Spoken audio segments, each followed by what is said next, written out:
on behalf of the victims to the police and investigate them. We have the capacity to investigate now, either on our own or with police investigators. Indeed, we've become the model which the police like to promote to other communities. Last month, the Metropolitan Police Service, which is Scotland Yard, the police force of Greater London, launched a CST-designed leaflet on how to report anti-Semitic incidents. It's to be distributed to all synagogues, Jewish schools, and so far has been given to all Jewish students. It was launched at a Hanukkah party held at Scotland Yard, where the Commissioner lit the first candle of the Hanukkah, and the police paid for both the party and for the leaflet. And I know of no other country where this would take place, not even perhaps in Israel. Our statistics are accepted by police and government as the official statistics and have been quoted by government ministers to questions in Parliament. Although the police do not publish details of anti-Semitic incidents separately from those of other racist incidents, the major police forces do record them, and we compare our figures with theirs. The CST began recording incidents in 1984, but in 1990 we changed our classifications to bring them into line with the then current discussions among some Jewish organisations on how to record incidents, and also, and perhaps more importantly for us, in line with the way that the police define crimes. In other words, our categories now more or less fit within the judicial definitions. This was important if we wanted to promote our concerns and educate and influence law enforcement and government. Three broad trends emerged from analysis of our statistics. Over the 12-year period from 1990 to 2001, we recorded an average of 282 anti-Semitic incidents per year. The monthly averages showed little substantial variability. Prior to this period, the 6-year period from 1984, when we first started, to 1989, we showed an average of 173 incidents per year. Perhaps more tellingly, if we divide this second 12-year period, roughly the decade of the 1990s, into quarters and compare it with the previous period, roughly the 1980s, we find that the average number of incidents rose from 173 to 269 in 1990 to 92 period, and then from 300 to 301 incidents between 1993 and 1995, falling to 228 incidents from 1996 to 1998. However, during the final quarter, from 1999 to 2001, the average rose to 328. Something happened in the year 2000 which led to this jump. And if we remove the influence of this year, the average rose only to 290 incidents per year. So a broad trend begins to emerge. Incidents rose during the early 1990s and fell back during the mid-1990s and then rose again. The implication also is that there's, I suppose, a constant low level of anti-Semitic activity, an ambient level against which we live our lives. What caused the increase in the early 1990s? Well, firstly, the 1990 desecration of the Jewish cemetery in Carpentras in southern France led to a spate of cemetery desecrations throughout Europe. Parallel to this, we had the rise of a more neo-Nazi-like far-right political extreme in Britain, with the British National Party in Combat 18 replacing the National Front, which by then had gone into an organisational decline. At the same time, Islamist organisations, initially influenced by the campaign against Salman Rushdie, began their activity in the early 1990s and rapidly adopted the anti-Semitic core of their ideological influences. The fall in the number of incidents during the mid-1990s came about after the police began to prosecute far-right activists who'd been involved in publishing and distributing anti-Semitic literature. I mean, the literature promoted activity against the Jewish community. The calming influences of the Madrid and Oslo peace conferences, I think, also played a part in reducing the activities of Islamist and pro-Palestinian anti-Jewish activity. A second broad trend that emerges from this analysis is the decline in targeted anti-Semitic literature, which was the feature of far-right activity during the late 1980s and early 1990s. Prosecution, or threat of prosecution, made easier by the amendments to the Criminal Code after 1994, have continued to lead to a reduction in far-right anti-Jewish activity. Again, the Jewish community, in particular the Board of Deputies, played a prominent part in campaigning for the introduction of new and more effective legislation. Our campaign involved some acrimonious meetings with government ministers and even led to public criticism of the Attorney General by the then Commissioner of Police, who believed that the failure to prosecute incitement gave encouragement to anti-Semitic propagandists. A third broad trend suggests that anti-Semitic violence rises and falls alongside tension in the Middle East. When the media report on Israel and the Palestinians, for example, or prior to the Iraq War, we know that incidents are going to rise. The police, fortunately, also now recognise this and regard Middle East tension as a trigger point, which means that they can take and have taken preemptive action, such as throwing a security umbrella over the community. The statistics also show us that overall there's an increase towards low-level violence on the streets at these times, which is anyway a national trend. This is not to say that all violence comes from Arabs and Muslims. It doesn't, although an increasing amount does. What it does show is that media reporting of tension in the Middle East acts as an igniter. Such evidence as we have suggests that the violence is perpetrated by a range, which includes Islamists, sympathisers of the Palestinian cause, neo-Nazis and just thugs on the streets, of which an increasing proportion appear to be Muslim. But there are other reasons associated with that as well. The implications of this are important. If you think abusive behaviour, that's low-level attacks on the street, shouting, name-calling and so on, pushing, shoving, abusive behaviour constitutes the largest proportion for us of anti-Semitic activity. This, more than any other category, mirrors the general feelings of those who hate Jews, coming as it does from face-to-face encounters and spontaneous acts. More than any other trend, I would suggest that this reflects the cumulative biased effects and or inaccurate media reporting of the Middle East, or the promotion of hatred against Jews that comes from the Middle East and from radical Islamist groups. We're not yet ready to publish instant statistics for 2003, but we do know that they will show an increase on last year, and that year showed a 13% rise from 301 to 350 incidents. It's relatively straightforward to measure anti-Semitic incidents and prosecute anti-Semitic criminality. All that we need is the infrastructure, a trained community, and progressive and responsible law enforcement agencies. Intellectual anti-Semitism, on the other hand, is different. It's coming, as I said, from new directions. It's not the religious, the racial, or the economic anti-Semitism of the past, which we learnt to understand and perhaps to combat. Now we face a more insidious problem, and as the statistics suggest, a part of it is the consequence of the spillover of the Israel-Palestine conflict, part of it is a growth in militant Islam, and part of it is a growth in the far left. And the Israel-Palestine conflict is reshaping Britain's attitudes generally to anti-Zionism and anti-Semitism. Our concern is not so much about any valid criticism of Israel or its actions, but the form that that criticism of Israel takes. The demonization of Israel and the increasing use of anti-Semitic imagery and motifs in anti-Zionist discourse has grown as a consequence of its promotion by Arab states, Palestinian bodies and Islamists.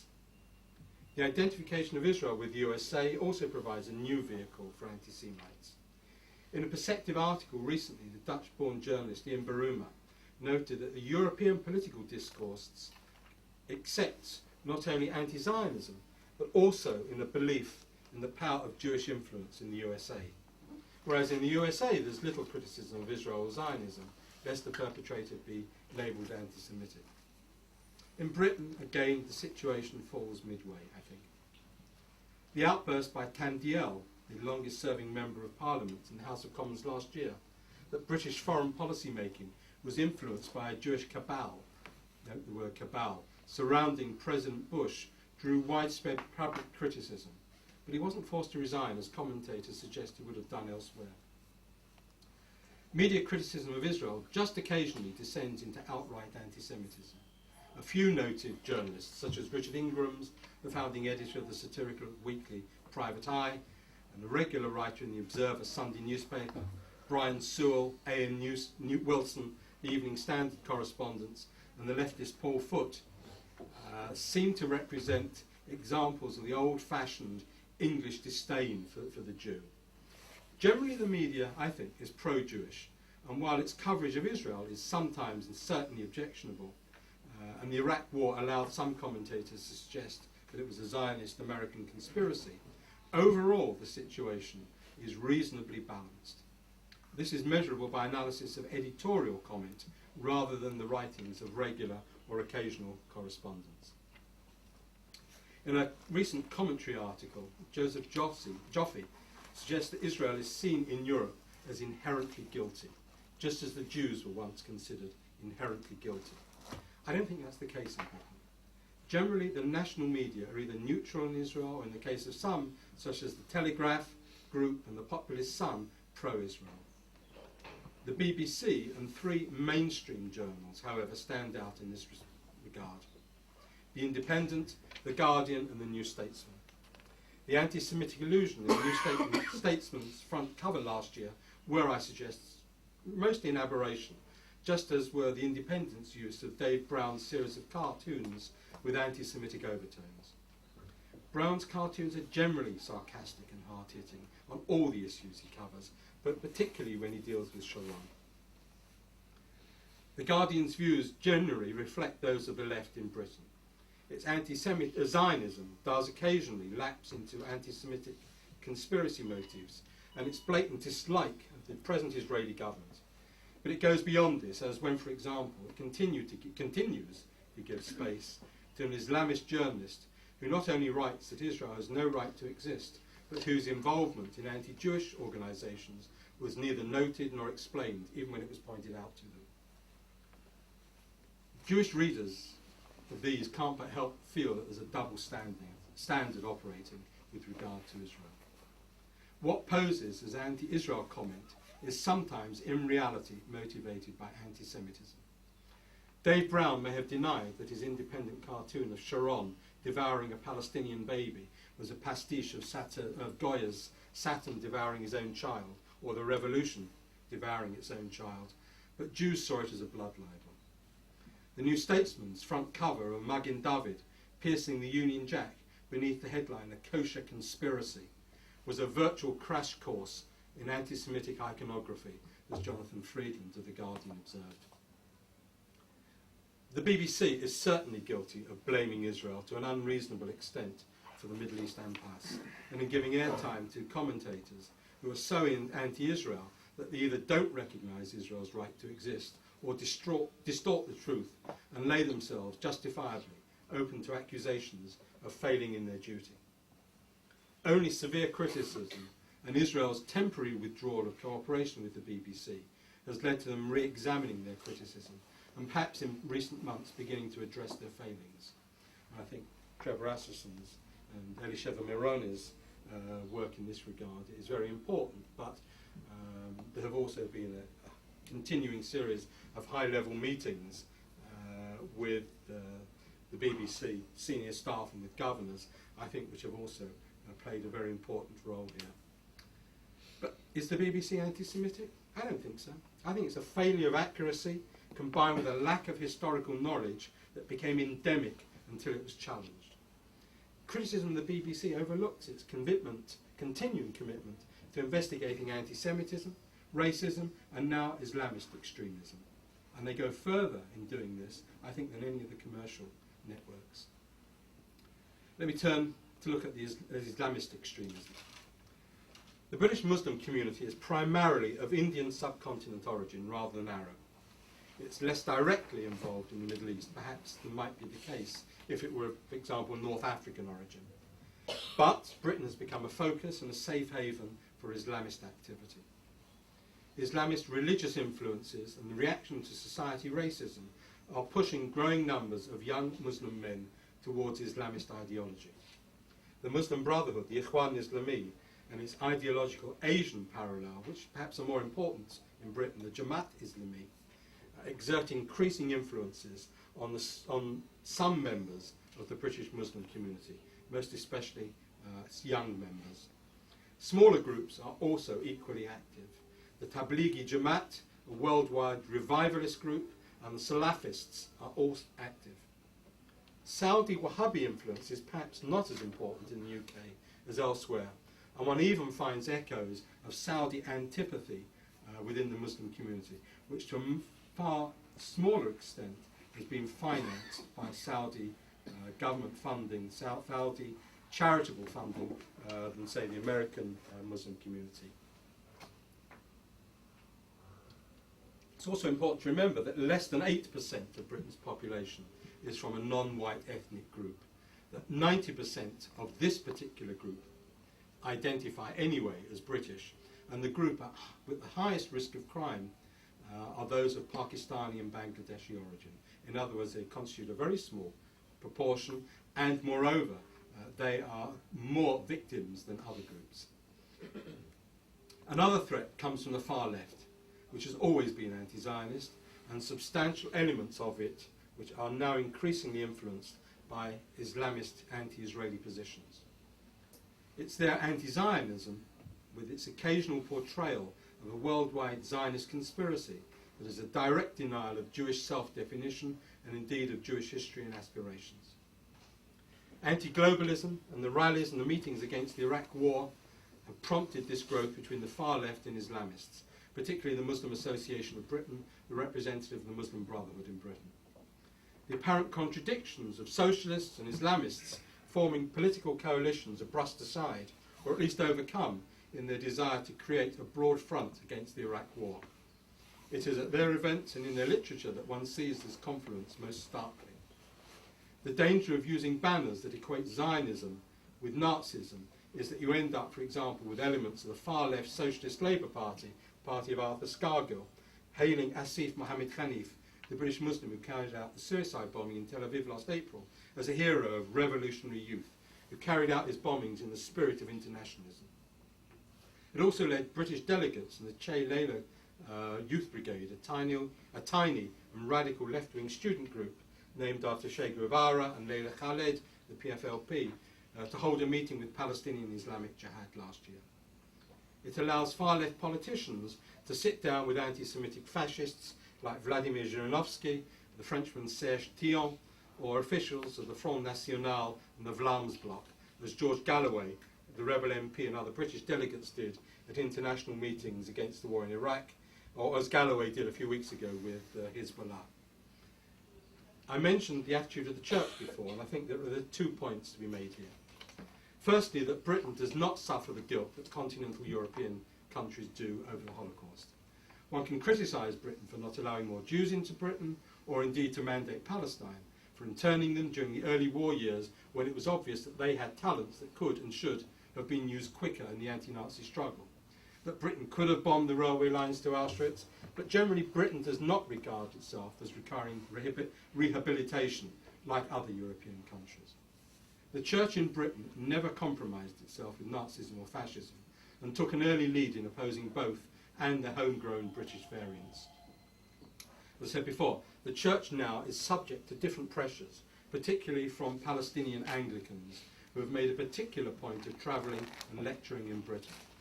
This has led to some grassroots support for the Palestinian cause within the Anglican Communion, and which is reflected in the church press, which is universally condemnatory about Israel. Even anti-Semitism and the Holocaust, when treated, are nearly always seen through the perspective of Palestinian suffering. On the other hand, those Anglicans and Catholics with an interest internationally, particularly with the Church in Africa and Asia, and particularly evangelicals, are moving against this trend, as they see the effects that militant Islam has had on religious brethren in these continents.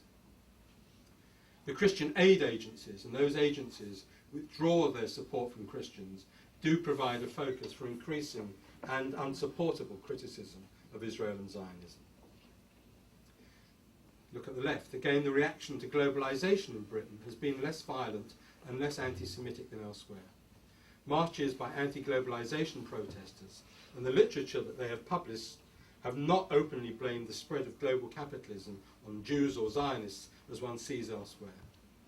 In the academic world, though the early promoters of the boycott were British and indeed Jewish, the boycott of Israeli goods and of Israeli academia has not caught on.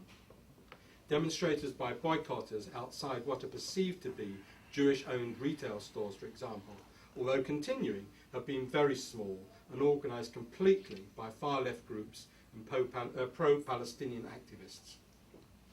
Reaction to the campaign to boycott Israeli academics was strong and fairly rapid. The BBC may have failed to act on Tom Paulin's anti-Semitic and anti-Israel comments and writings, but the reaction by Oxford University to Professor Wilkie, who refused to take an Israeli postgraduate research student, was in the end effective, and it has had a salutary lesson on British academia. Attempts by Islamist extremists to attack Jewish students have generally been dealt with reasonably well by university authorities, and indeed the umbrella body for British universities issued guidance to all university and college heads some years ago on how to combat the problem. Likewise, the National Union of Teachers and the National Union of Students have both, during the past 12 months, issued strong condemnation of anti-Semitism and anti-Zionism and guidelines and a hotline to deal with suppressing it. That's not to say that there haven't been some moves to demonise Israel, to isolate Israeli academics, and to ban pro-Israel activity on universities, particularly at undergraduate level. But generally they have not been successful. The places where they have been is where there is no Jewish student presence, or where Arab and Islamist students constitute an active majority, such as SOAS, the School of Oriental and African Studies at London University. So, in summary, there is a threat. Tension in the Middle East, most particularly between Israel and the Palestinians, provides a trigger point for dramatic increases in anti-Jewish low-level violence. An increasing assertive and youthful Muslim community provides a pool for Islamist recruitment and for violent thuggery on the streets. The far left is once again on the ascendant, and elements within it seek alliances with Islamist radicals. The media is certainly supportive of, and in some cases enthusiastic about, Jews. On Israel, it's reasonably balanced across the spectrum, and that which is pro-Israel massively outsells that which is unfairly uncritical. This all sounds very positive, but it would be wrong to suggest that everything is fine. We do face problems as a community, and they're considerable. We are ageing faster than the norm, and although the demographers believe that we've now stopped our shrinking process, we're now jostling for government attention along with other and more assertive religious and ethnic communities, such as the Muslim, the Hindu and Sikh communities. The government recognises the potential power of the Muslim community, and it's generally our impression that they will go a long way to meet its concerns and demands. If the Muslim community's agenda is unduly influenced by anti-Israel and also anti-Western interests, and I don't think it is, then a difficult scenario would present itself. It's not to suggest that the government, any government, will accede to unreasonable demands from minorities, but it could act, possibly even unwittingly, as we saw recently, against what are perceived to be Jewish community interests. Electoral strength will inevitably encourage government to consider these demands. That's part of the democratic process. Together, the Jews, the Hindus and the Sikhs just about equal the Muslims in numbers. And although it would be an exaggeration to say that the situation is a competitive one, there are significant common concerns that we share. As a consequence, we have reached out to each other over the years and now cooperate in a limited way on strategic and some security issues. We've also established cultural and social groups. This is not to say that we ignore the Muslims, we don't. Again, we've encouraged local joint initiatives, and at a national level we do now meet the major Muslim umbrella group, the Muslim Council of Britain, on a regular but infrequent basis to discuss matters of common concern. There are issues on which we can jointly campaign and where there's a measure of accord, but we recognise and see Jamaat Islami and, to a lesser extent, Muslim Brotherhood influences even within this body. The second long-term threat is that of terrorism. Threats by Al-Qaeda to attack Jewish communities have been carried out. Djerba, Casablanca and Istanbul all followed the strategy of attacking Jewish communities, both because they support Israel, and these are indirect attacks on Israel because they can't reach Israel itself, and because anti-Semitism is a vital component in the global jihad movement's ideology. Britain provides a base for Islamist terrorism and a safe haven for command and control and banking, although the authorities are now working better than they were before to stop this. The arrests at the end of 2002 and during 2003 of North African Salafist network members revealed that they were planning terrorist operations in Britain, not against the Jewish community, though, so far as we know. As a consequence, the Jewish community now has to incorporate security as part of its everyday existence, and the Community Security Trust operates throughout the community from the secular to the strictly orthodox Haredim, providing advice and training to members of synagogues, to schools, and to other Jewish institutions. In this, we are encouraged and assisted by the police and government, who recognise that the